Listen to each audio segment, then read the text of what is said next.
नमस्कार। कभी सोचा है कि भारत की जो संसद है उसकी कार्यवाही आखिर चलाता कौन है? ये सुनने में जितना सीधा लगता है उतना है नहीं, और इसका जवाब छिपा है हमारे संविधान में। तो चलिए आज इसी को थोड़ा आसान भाषा में समझते हैं। तो सबसे बुनियादी सवाल यही है, आखिर संसद की कार्यवाही को संभालता कौन है?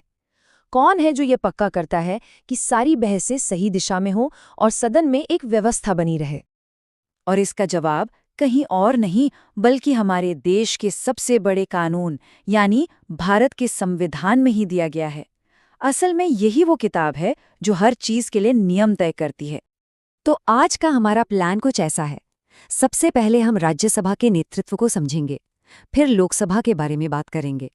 हम ये भी देखेंगे कि इन पदाधिकारियों के वेतन और भत्ते कैसे तय होते हैं, और आखिर में इन सारी कड़ियों को जोड़कर ये समझेंगे कि ये पद हमारे लोकतंत्र के लिए इतने जरूरी क्यों हैं। तो चलिए शुरुआत करते हैं ऊपरी सदन यानी राज्यसभा से। संविधान के अनुच्छेद 89, 90 और 91 ये 3 आर्टिकल्स हमें इसके नेतृत्व के पूरे स्ट्रक्चर के बारे में बताते हैं। यहाँ पर अनुच्छेद 89 में एक बहुत ही खास बात कही गई है। भारत के जो उपराष्ट्रपति होते हैं वो अपने आप ही राज्यसभा के सभापति भी होते हैं। मतलब इस पद के लिए कोई अलग से चुनाव नहीं होता, ये एक पदेन भूमिका है। इसका मतलब है कि जो भी व्यक्ति उपराष्ट्रपति बनेगा वही ऊपरी सदन को चलाएगा। है ना, ये एक अनोखी व्यवस्था। तो फिर उपसभापति की क्या भूमिका होती है? अनुच्छेद 91 और 90 इसी के लिए एक बिल्कुल साफ सिस्टम बनाते हैं। जब सभापति मौजूद नहीं होते तो उपसभापति उनकी सारी जिम्मेदारियां संभालते हैं। इस सिस्टम से ये पक्का हो जाता है कि सदन की कार्रवाई कभी भी किसी भी हाल में रुके नहीं, हमेशा कोई न कोई इंचार्ज रहता है। बहुत बढ़िया। तो अब अपना ध्यान संसद के दूसरे सदन यानी लोकसभा की तरफ ले चलते हैं, जिसे लोगों का सदन भी कहा जाता है। लोकसभा के लिए सब कुछ एक ही नंबर के इर्द गिर्द घूमता है, 93। जी हाँ, अनुच्छेद 93। यही वो संवैधानिक नींव है जो अध्यक्ष यानी स्पीकर और उपाध्यक्ष यानी डिप्टी स्पीकर के पदों को बनाती हैं। ये वही 2 भूमिकाएं हैं जो निचले सदन की पूरी कार्यवाही को चलाती हैं। अब देखिए, राज्यसभा से अलग जहां उपराष्ट्रपति पद संभालते हैं, अनुच्छेद 93 ये कहता है कि अध्यक्ष और उपाध्यक्ष दोनों को सदन के सदस्यों में से ही चुना जाएगा। उनकी मुख्य जिम्मेदारियां क्या है? कार्यवाही चलाना, सदन में अनुशासन और मर्यादा बनाए रखना और देश दुनिया में लोकसभा का चेहरा बनना। तो अब जब हमने दोनों सदनों के नेतृत्व को समझ लिया है तो चलिए एक ऐसे अनुच्छेद पर नजर डालते हैं जो इन सभी भूमिकाओं को सपोर्ट करता है। ये है अनुच्छेद 92 जो वेतन और भत्तों से जुड़ा है। और ये एक बहुत जरूरी बात है, ये पद सिर्फ सम्मान के लिए नहीं बनाए गए हैं। इन्हें संविधान का पूरा समर्थन हासिल है और यही समर्थन उन्हें अपना काम बिना किसी दबाव के प्रभावी ढंग से करने की आज़ादी और अधिकार देता है। तो ये स्वतंत्रता और निष्पक्षता आती कहाँ से है? इसकी चाबी अनुच्छेद 92 में है। ये तय करता है कि इन पदाधिकारियों के वेतन और भत्ते संसद कानून बनाकर तय करेगी। इससे होता यह है कि वो किसी भी बाहरी वित्तीय दबाव से आज़ाद रहते हैं और अपना काम पूरी ईमानदारी से कर पाते हैं। तो हमने इन सभी अनुच्छेदों को एक एक करके तो देख लिया, पर बड़ा सवाल ये है कि ये सब मिलकर इतने महत्वपूर्ण क्यों हो जाते हैं? इसका जवाब हमारे संसदीय लोकतंत्र की बनावट में ही छिपा है। तो देखिए, ये सारी कड़ियां जुड़ती कैसे हैं। हमारे पास ऊपरी सदन के लिए एक साफ नेतृत्व है, फिर निचले सदन के लिए भी एक स्थापित नेतृत्व है। ये दोनों मिलकर एक व्यवस्थित लोकतांत्रिक बहस के लिए एक मंच तैयार करते हैं। और सबसे जरूरी बात, इस पूरे ढांचे को संवैधानिक मान्यता मिली हुई है। तो आखिर में बात यह है कि ये अनुच्छेद सिर्फ एक किताब में लिखे हुए कुछ नियम नहीं है, ये तो एक चलते फिरते काम करते हुए लोकतंत्र की पूरी मशीनरी है।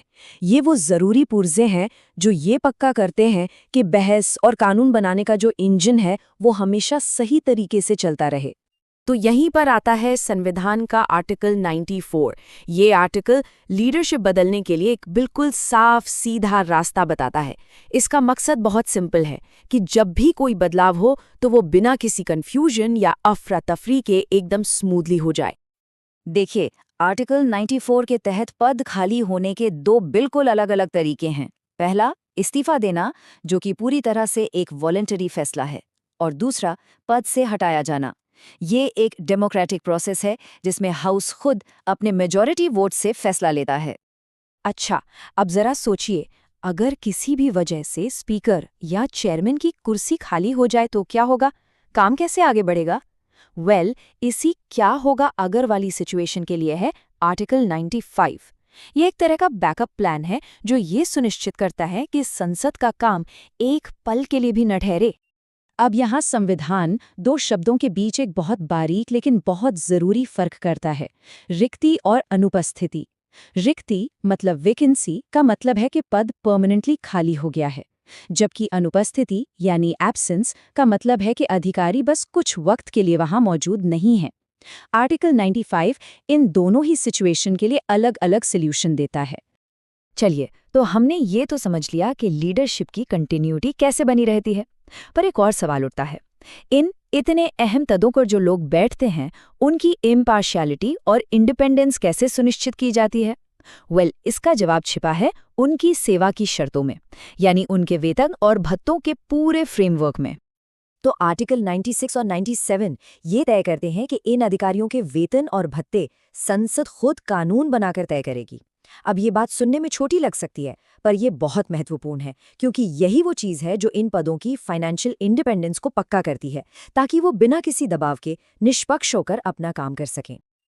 अब तक हमने बात की चुने हुए अधिकारियों की, पर अब हम इस पूरी व्यवस्था के एक और बहुत ही जरूरी हिस्से की बात करेंगे। ये वो स्थायी संस्था है जो पर्दे के पीछे रहकर संसद के सारे काम को मुमकिन बनाती है। आप इसे संसद का इंजन रूम भी कह सकते हैं। और ये इंजन रूम है आर्टिकल 98। ये आर्टिकल संसद के दोनों सदनों, लोकसभा और राज्यसभा, के लिए एक अलग और इंडिपेंडेंट सेक्रेटेरिएट यानी सचिवालय की व्यवस्था करता है। यही सचिवालय वो एडमिनिस्ट्रेटिव बैकबोन है जो पूरी संसदीय मशीनरी को दिन रात चलाता रहता है। सदस्य तो आते जाते रहते हैं। तो अगर हम इन सभी नियमों को एक साथ जोड़कर देखें तो निचोड़ क्या निकलता है?